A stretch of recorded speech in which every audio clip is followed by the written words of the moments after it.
What I'm going to demonstrate here, like I've had a lifetime. I started off as a grade school teacher, then I became a clinical psychologist, practiced for 15 years, then saw what government was doing on the sexual, which was undermining families, and I had specialized in marriage, children. I started off with children, which leads you into the family and the marriage, and no matter where you start, all those elements are affected. And then I saw through government-sponsored sex ed programs, I thought this is absolutely crazy. And I thought, if you're a clinical psychologist, you're in the craziness business. And I made the mistake of thinking I could affect the debate in Congress. So I became part of the think tank world in Washington, using the data to try and illustrate to Congress the way human nature thrives or wilts. I don't think I've been very successful. So you can call that part of my career a total failure. What I'm going to show here is actually I'm leading into a program myself and another man pulled together. When I looked at what's happening across the world and what's going to happen, one of the key strategic elements, I think, is fatherhood. And how does a man who wants to raise boys who are going to be great husbands and great fathers? Because I saw that as a strategic strength to develop. And I think the elements of this are pretty universal across cultures and across religions. Yeah, so let's go. Next slide. Yeah, what I would call here you have depicted there many different forms of marriage or celebrations of marriage across many different cultures. Look, there's an assumption here. Well, man is relational. Relationships are essentially spiritual. They do have corporeal aspects to them, but essentially they're in the spiritual domain. You and I are looking at each other now. You're making your judgment of me. I'd like, we get that. What's happening between us is not measurable, but it's real. And the way I behave has an effect on you, the way you has an effect on me. That's taking place in the relational dimension, non-measurable in the usual scientific ways. And I say that relational is also in the spiritual. It's part of the spiritual nature of man. There's corporeal and there's spiritual to it. It's key here. What I would say is a success point for parents is if, let's say you're just married here, 30 years later, you're at the same sort of an event, but this time you're in the pew looking at your son or your daughter getting married to a good man or a good woman. If you pass the baton to them, he has selected a good woman as best he can, and she has selected a good guy. You've been very successful, and the other set of parents across to the other pew, they've been successful too. And that, I think, is something all around the world that men and women who have raised children would rejoice in seeing happen. It's a universal. Next. Okay, Christianity spread, that's the dark is the early Christian communities, the green are the later up to the about 600-700. Then the yellow is the up to the 900s. And then you'd include Russia by about the year 1000. With the spread of Christianity in Western Europe came two things. By and large, it wasn't universal, it was almost universal. Huge. Indissoluble marriage till death and weekly worship of God. Now, next. This is a way of summing up, my way of summing up 25 years of dealing with the data on marriage, family, religion, outcomes, and all the rest. And I know public policy inside out. I did a dissertation reviewing them. I was Deputy Assistant Secretary for Social Services Policy, which is all research stuff. Here's what we have. My summation of the data. The more God, the more religion, and the more children you have, the more you move from none of those up to plenty of those. That's what the green thing is. The greater the outcomes, the stronger the outcomes come on anything you measure. Our policies have actually been less God, less marriage, and less children, going in the very opposite direction. Next. Now, this here is one illustration out of, I think, well, let's see. Yeah, this is grade point average. Over there, the top right, top left, you have family structure, and the high one is the always intact married family. Here, on the next one here is by frequency by religious practice. Now, it's a bit overemphasized because you can see just the way the graph is done, but the data it's showing is very, very consistent. The kids in this country who do best, combination of math and English, grade point average, those who worship weekly. A couple of times a month, a couple of times a year, never. Down on the bottom, you got both combined. And what you find on the bottom is the blue on the highest one is the intact married family, or the kids from that, who worship weekly. The smaller blue, no worship, intact married family. The higher red, non-intact family, weekly worship. And the lowest red, non-intact family, no worship. That pattern remains pretty consistent with various differences, but the pattern is the very same across almost all measures in all US federal surveys on every measure measured. I repeat that. On every measure measured in US federal surveys, the intact married family that worships God weekly does best, adults or kids, on almost every outcome.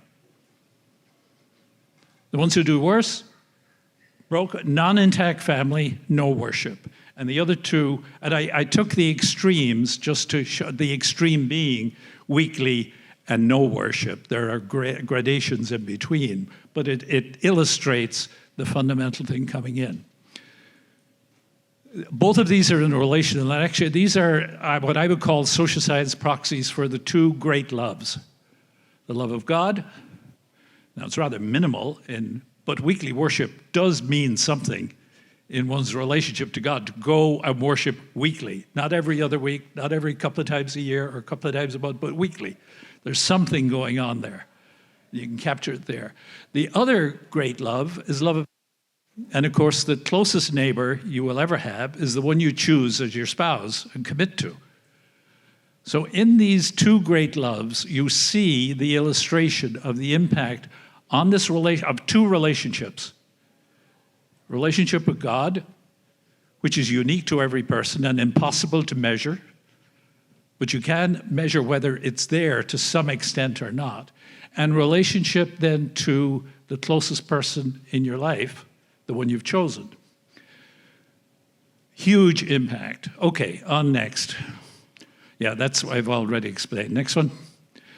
This here I just take, this is an illustration. If you were to take the topography of the population of the United States, the high peak points of achievement or good outcomes, positive outcomes in areas desired, areas that universally people would say are good, grade point average, longevity, happiness, sexual performance. By the way, those who have the best sex, the most orgasmic sex, the most frequent sex, haha.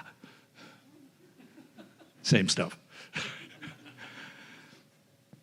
By the way, the impact of this, one of the most important social service providers, and I mean that in the most abstract sense you could put it, is a pastor who can bring people to church weekly, who's something out of his goodness, if there's a goodness there, that he inspires people to themselves try and be good.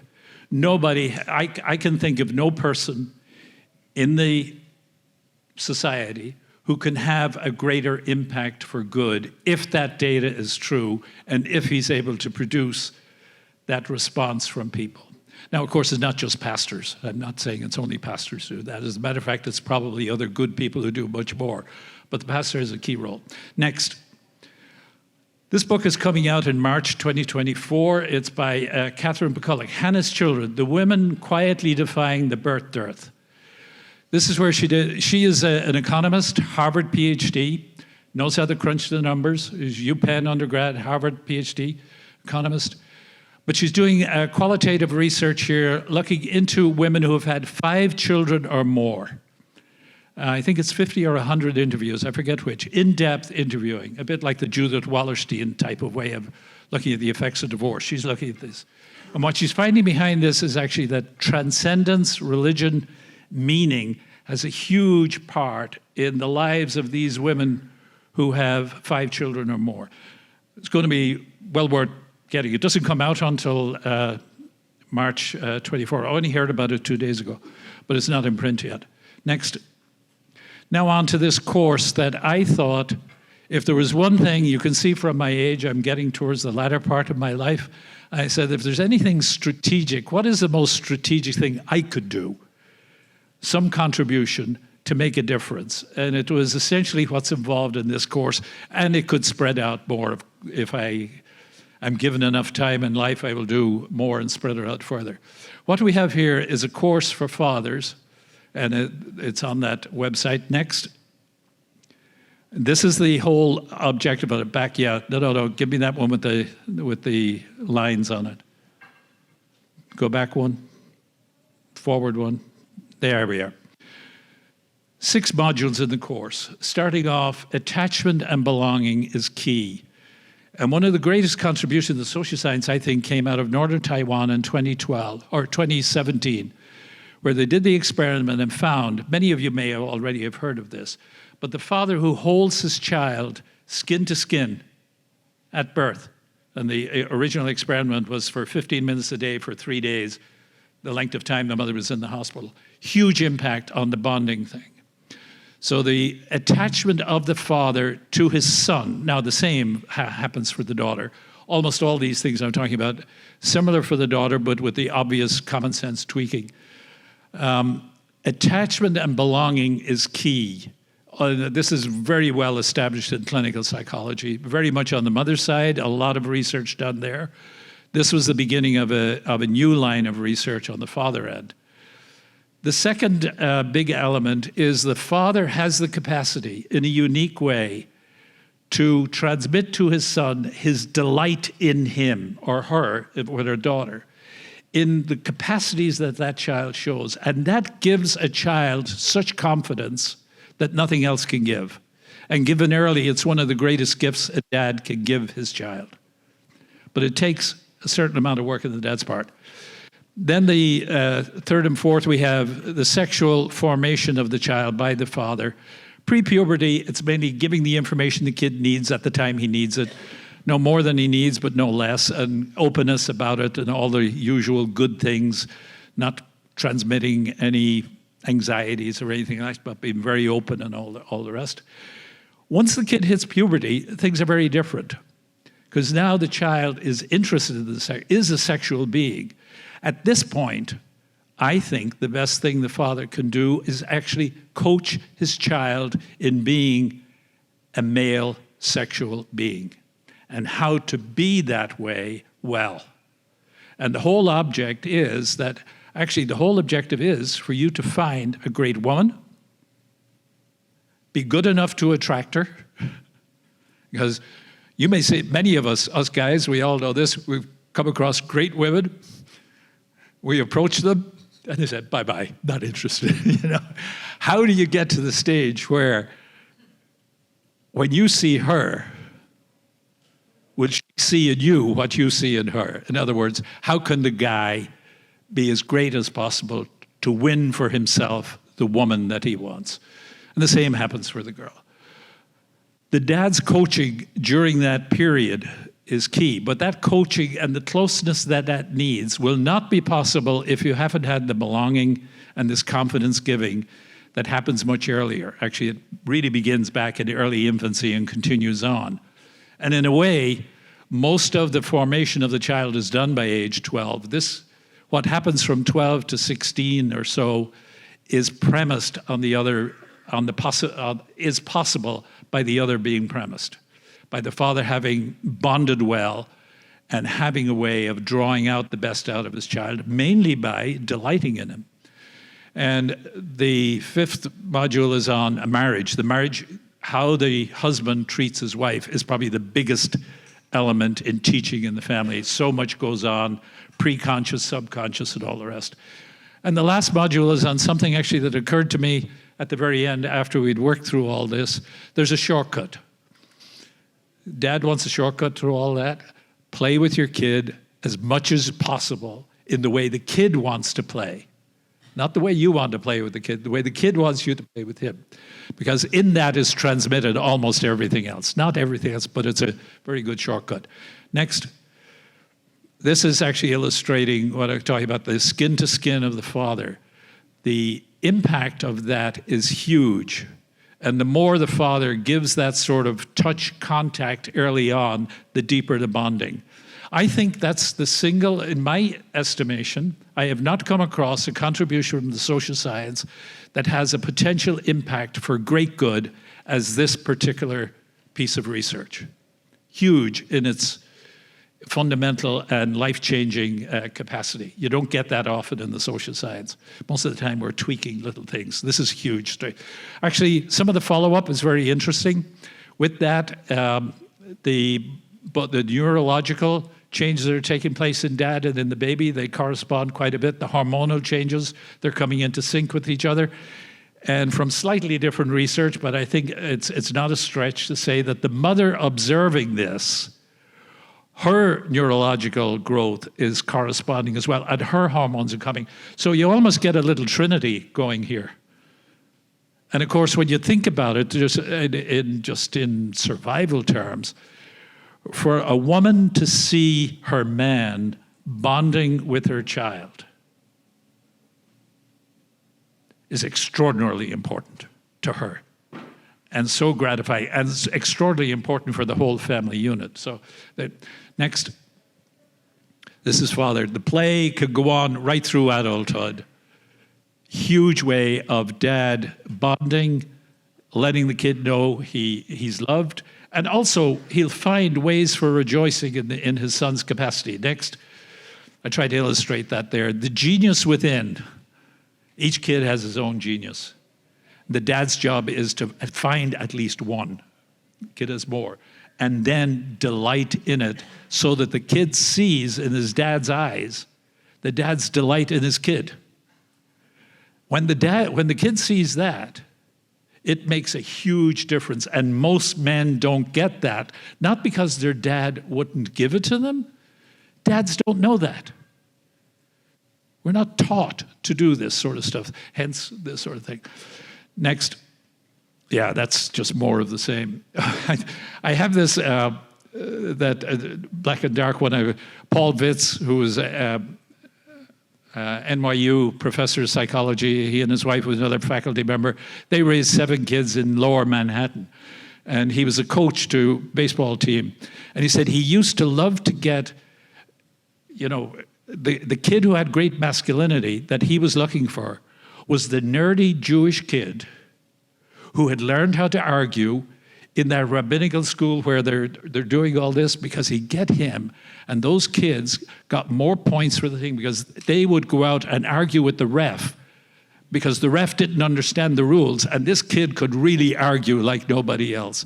Those kids had tremendous confidence. That sort of confidence is the confidence that a guy needs to make his way in the world in bringing in the income, and also the confidence to go and pursue the girl he wants. Both of those take confidence, and that confidence comes a lot from the dad's reaction. Not only dad, of course, mother has huge effects all here, but this is just concentrating on the dad. Next, dancing, I think, is a key thing, done properly, bringing that about. Next, the dinner time is almost a sacred thing. This is where the relational capacity of the family to enjoy each other, and it's no accident, I think, that very often across all cultures, meals begin with an acknowledgement of God and often finish with a thanks for the gift of the meal, because there's something very sacred going on there. Very human, very enjoyable, great fun if it's all going well, and if the cooking is good. Next, key thing here, this is community beginning. Around when the kids are young, the kids need other friends. In order to have friends, they have to be close by. Or you can't have the sort of interaction and play that's needed. But these friends actually will become the peer group. And when it comes to matters sexual, the peer group in puberty and post-puberty has huge impact. Therefore, common sense young parents will form networks of other families that they're friends with so that their kids have peers. In other words, actually, I would say a good selection strategy is you invite into your network of families parents who are going to raise kids you wouldn't mind your kids marrying. I'm not saying they're going to marry, but that could be a criteria for how you judge. Next. Actually extending that, you can see why the family, religion, church, school are natural elements in this community of forming kids who are going to marry well later on. Next. And this is how the father, through puberty, the father will talk about how he struggles. How many men, I'm not going to ask for a show of hands, but I suspect it would be, how many men do you know whose fathers tutored them in how to resist sexual temptations? Every guy needs to learn that. Guarding your eyes, all the rest, like the getting married doesn't stop these temptations coming. As a matter of fact, I remember when I first got married, they just increased, not decreased, for me, for a while. Then after that. So the father can really have a huge effect if the bonding is there, if the confidence, if the relationship is there. How are we doing on time? I forgot to look. Almost time to wrap up. We're almost there. Next. Oh, yeah. One of the great things, if you've got families, if you've got siblings around the table, imagine the fun in the conversation among teenage siblings. What are the criteria for selecting a good wife? Or a good husband? Imagine teenagers discussing that. You could have great fun, but at the same time, it's a formation they need, particularly in the US among, middle class, going off to college. Actually, college is the richest opportunity setting they're ever going to have. I'm not saying they have to, but it's a natural setting. Next. If all that goes well, this is where you end up. That's the project I propose. I'm looking to work with anybody who wants to do anything like that. We've got to tweak this, make it much better. There are many other courses we've got to do. I hope this will be a contribution. Thank you.